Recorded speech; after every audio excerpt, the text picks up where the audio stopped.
Welcome to Inside the Honors College, where you believe that wisdom and virtue is found when we learn together. Join us as we take an inside look at a community dedicated to educating the next generation of disciples and scholars. I'm Taina Estevez. And I'm Ellie Overman, and oh my goodness, you guys, Jihyo is just incredible and so brilliant. It's been such a privilege to be in her colloquy this semester. She has this kind of patient insight into the text that is always just so refreshing. I get excited anytime she opens her mouth to speak. Very well said, Ellie. I'm right there with you. I think listening to someone who is as passionate about Plato as Jihyo was is great for me, who could use a little bit more passion for that book. But it was so fun getting to hear about her experience as well. And, getting to hear about what she was thinking, going in, thinking you're less than others, maybe on like not the same level, not the same understanding. But, we're all coming out of it, having read the same books, having been in some of the same conversations. And as anyone who's had Ellie in any of the colloquies would say, we are all lost in the sauce together. So, without further ado, let's get right into it.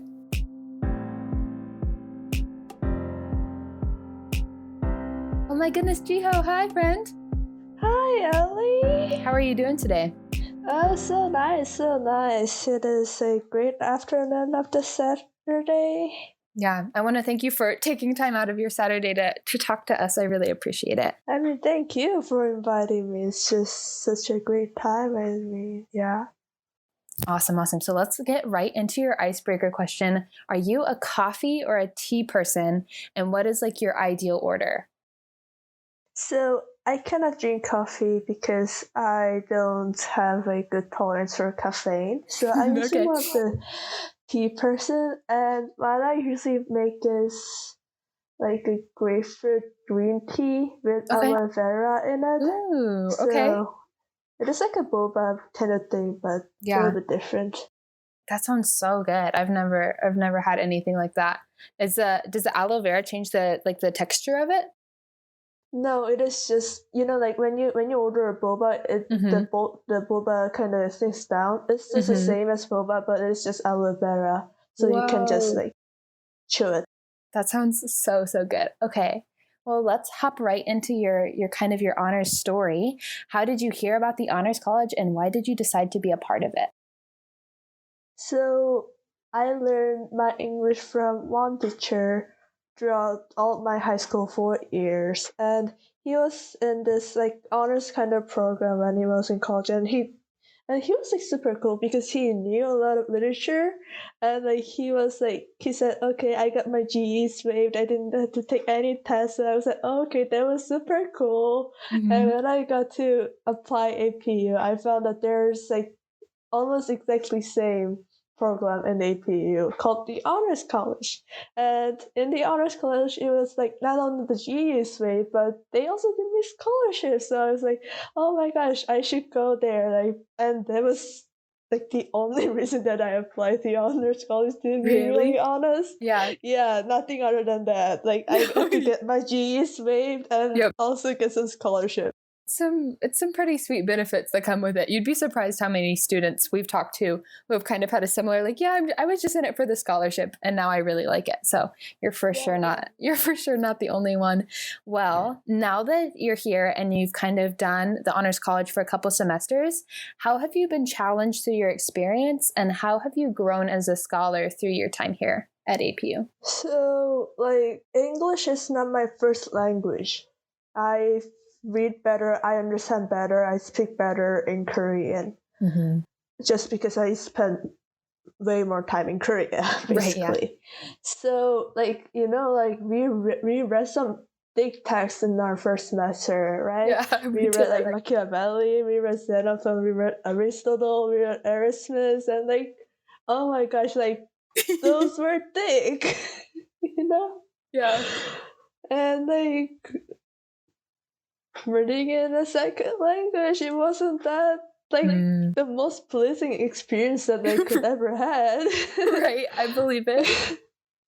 But at the same time, it was a struggle. But at the same time, the colloquy helped me a lot, a lot. Because I'm more of the auditory learner, and I learn better when I hear things and when I verbalize things out. Maybe, but the colloquy helped me a lot because like I was surrounded by like 14 or 15 peers who were kind of seemed like they're expert in this test. And like they're super smart. And like I was like, okay, they know this a lot. Yeah. So I learned, like, they helped me a lot. They basically helped me read the text and understand the text. And it was really nice. It was really nice to have someone that I trust that tells me and helps me guide through all those materials. So it was really nice experience. And like now I can quote Plato. Like yesterday in my rhetoric group, I quote Plato to explain some stuff. Crazy. Now I can quote Plato, so it is kind of cool. And like before, I used to think like, oh, philosophy is so boring. Like it will not be useful in my life. Yeah. But now I am like more like, especially as I go through this semester, I begin to feel more like, oh, philosophy is actually quite interesting and it speaks some truth. Actually, like the truth that we find in the Bible, like the truth that we say it is the truth, quote unquote. And I mean, especially from the text of the philosophers like Aristotle and Plato, who were really trying to approach to the truth and find out what the truth is. Like I feel like I've been learning a lot, and as I read more about them, I think I kind of began to see what is true, and I could basically see like connection to the Bible, not only from the text, but the every matter that I can see in my daily life. So I think that really helped me to think more about the Bible, like build me up as a better person and as a scholar, because I mean, Bible speaks about the truth, and I believe that every scholar really need to know about the Bible in order to know the wisdom, because the wisdom comes from the God and all of God's words in the Bible. Yeah. Do you have a specific example of that, of truth that you found in the text that you also found in the Bible? And I'm kind of putting you on a spot, but is there something really specific that sticks out in your mind? So the one that I can say is Plato, because I've been loving Plato for last month, yeah. And I had to write about and my outcome was also about about the cave allegory that Plato brings up in the middle of the Republic. And the purpose of the cave allegory is basically to emphasize the importance of education and how people inside the cave, like who are basically, in Plato's term, like uneducated people, or like generate their own truths, and they need to be dragged outside from the cave to see the light, and that is the only way that they can approach to the truth and see the truth. And I kind of see that in the Bible, because unless we come to the God, unless like we really accept that He's our Savior, we will never get to the truth. We can't. So kind of something like that. So in that, do you kind of see God as the sun in that allegory, or where do you kind of place God in that? I think God is more. I kind of place God as a sun in that allegory, because we need in the cave allegory they need to see the sun, and seeing the sun will make them see other objects from the light that comes from the sun. And I think that's really, really beautiful. So you're talking about specific instances of kinds of things you're thinking about. How have you grown as a scholar? So how are you different in the way that you approach the texts now or write papers now from when you started? So last semester, like writing ASCOM was kind of a struggle, to be really honest, because I mean those texts were amazing, but I couldn't really find how they will integrate in my life. And ASCOM is basically about like making an argument about why is it important and so on. But at the same time, because I couldn't see any relationship with my life, I was like less interested to write any like 3 pages, 4 pages essay. But now, as I get to understand more of the text and see and really find that like okay, like learning this stuff will educate me, it will prepare me as a better person.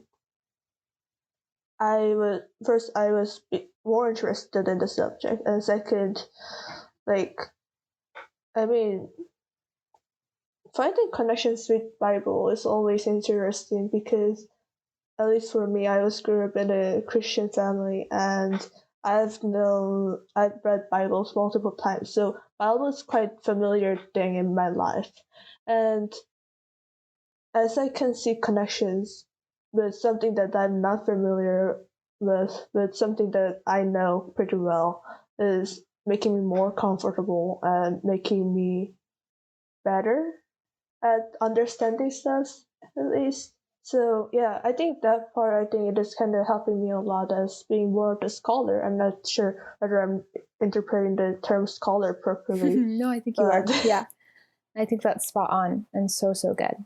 Yeah, so now that you've kind of learned these things and have done colloquy for almost 2 semesters now, if you were talking to a prospective student, what is one piece of advice you would give them? Oh, so like if you come to colloquy for the first time in your life, it might be kind of awkward because you'll be in a room like with like 15 random different people. Yeah. And the first thing that you'll talk about is the prince, which is not a easy text. To be really honest. No, it's not. No.